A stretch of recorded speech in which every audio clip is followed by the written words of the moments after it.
नमस्कार, मिस्टिक आस्था चैनल पर आप सभी का एक बार फिर स्वागत है।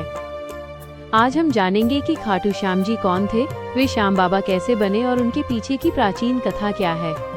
आइए खाटू श्याम जी की कथा सुने। कौरव वंश के राजा दुर्योधन ने पांडवों को मारना और उन पर अत्याचार करना शुरू कर दिया। उन्हें मारने के लिए उसने लाक्षागृह का निर्माण शुरू किया, लेकिन सौभाग्यवश वो उससे बच निकले और जंगल में रहने लगे। एक बार जब वो जंगल में सो रहे थे, उसी स्थान के पास हिडिम्ब नाम का एक राक्षस अपनी बहन हिडिम्बी के साथ रहता था। जब उसे पांडवों की गंध आई तो राक्षस ने कहा, इन मनुष्यों को मार डालो और मेरे पास ले आओ। हिडिम्बी अपने भाई के आदेश पर वहां पहुंची, जहां सभी भाई अपनी माता कुंती के साथ सो रहे थे और भीम उनकी रक्षा के लिए जाग रहे थे। भीम का रूप देखकर हिडिम्बी को उनसे प्रेम हो गया और वो मन ही मन सोचने लगी कि क्या यही मेरे लिए उपयुक्त पति हो सकते हैं। अपने भाई की परवाह किए बिना उसने भीम को अपने पति के रूप में स्वीकार कर लिया। कुछ समय बाद जब हिडिम्बी वापस नहीं लौटी तो हिडिम्ब वहां आया और स्त्री का सुंदर रूप धारण करके भीम से बात कर रही अपनी बहन को देखकर क्रोधित हो गया। इसके बाद हिडिम्बी के अनुरोध पर माता कुंती और युधिष्ठिर के निर्णय से दोनों का विवाह गंधर्व पद्धति से हो गया। कुछ वर्षों के भीतर ही हिडिम्बी गर्भवती हुई और उसने एक बलवान पुत्र को जन्म दिया। वो बच्चा बलवान था, इसलिए उसका नाम घटोत्कच रखा गया। हिडिम्बा ने कहा, भीम के साथ रहने का मेरा समय समाप्त हो गया है और जब आवश्यकता होगी तो उनसे फिर मिलूंगी। यह कहकर वो अपने निवास स्थान पर चली गई। इसके साथ ही घटोत्कच भी सबका आशीर्वाद और अनुमति लेकर उत्तर दिशा की ओर चल पड़ा। कुछ समय बाद श्री कृष्ण के आदेश पर मणिपुर में मारु देवता की पुत्री कामकंटक का विवाह गंधर्व पद्धति से घटोत्कच से हो गया। कुछ समय बाद उसने एक महान और शक्तिशाली पुत्र को जन्म दिया। उसके सिंह के समान सुंदर बालों को देखकर उसका नाम बर्बरिक रखा गया। बलवान बनने के लिए वो निरंतर देवी की पूजा करता था और तीनों लोकों में अतुलनीय शक्ति का वरदान मांगता था। देवी ने बर्बरिक को कुछ समय वहीं रहने को कहा और बताया कि विजय नाम का एक ब्राह्मण आएगा, उसके साथ तुम्हें और भी अधिक आशीर्वाद प्राप्त होंगे। आदेशानुसार बर्बरिक वहां रहने लगा। फिर मगध से विजय नामक एक ब्राह्मण वहां आया और उसने शिवलिंग की पूजा की।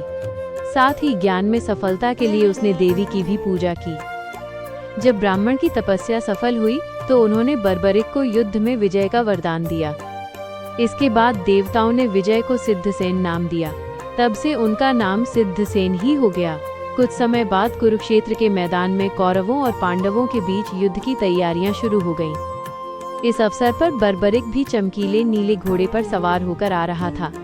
रास्ते में भगवान कृष्ण बर्बरिक की परीक्षा लेने के लिए ब्राह्मण के वेश में उसके पास आए। बर्बरिक के मन की बात जानने के लिए भगवान कृष्ण ने उससे पूछा, तुम किससे लड़ने आए हो? तब बर्बरिक ने कहा, मैं कमजोर पक्ष से लड़ूंगा, जो हारेगा मैं उसका साथ दूंगा। भगवान कृष्ण ने कहा, तुम क्या इतने शक्तिशाली हो? तो बर्बरिक ने कहा, मैं 3 बाणों से पूरी सेना को नष्ट कर हूँ।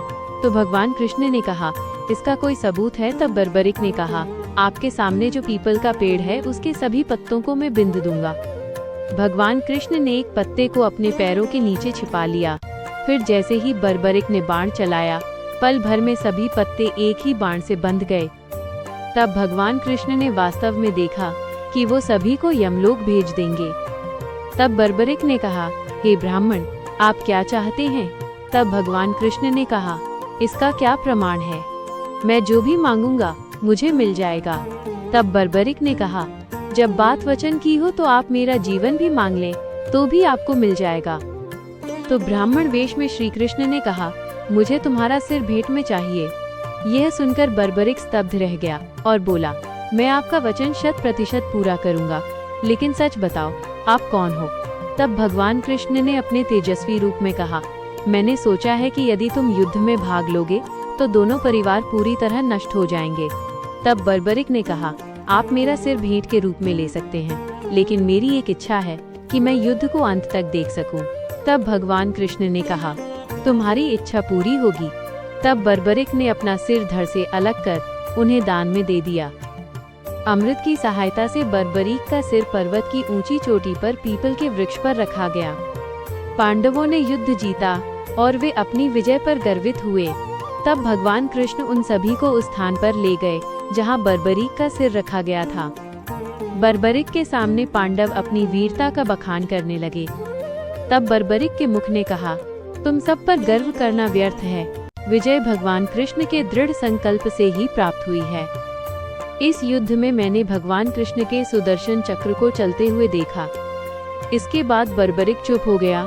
तब भगवान कृष्ण प्रसन्न हुए और बर्बरिक को वरदान दिया कि कलयुग में तुम्हारी पूजा मेरे नाम श्याम से होगी और तुम सभी की मनोकामनाएं पूरी करोगे। तो ये थी खाटूश्याम बाबा की कहानी। आपको ये कहानी कैसी लगी?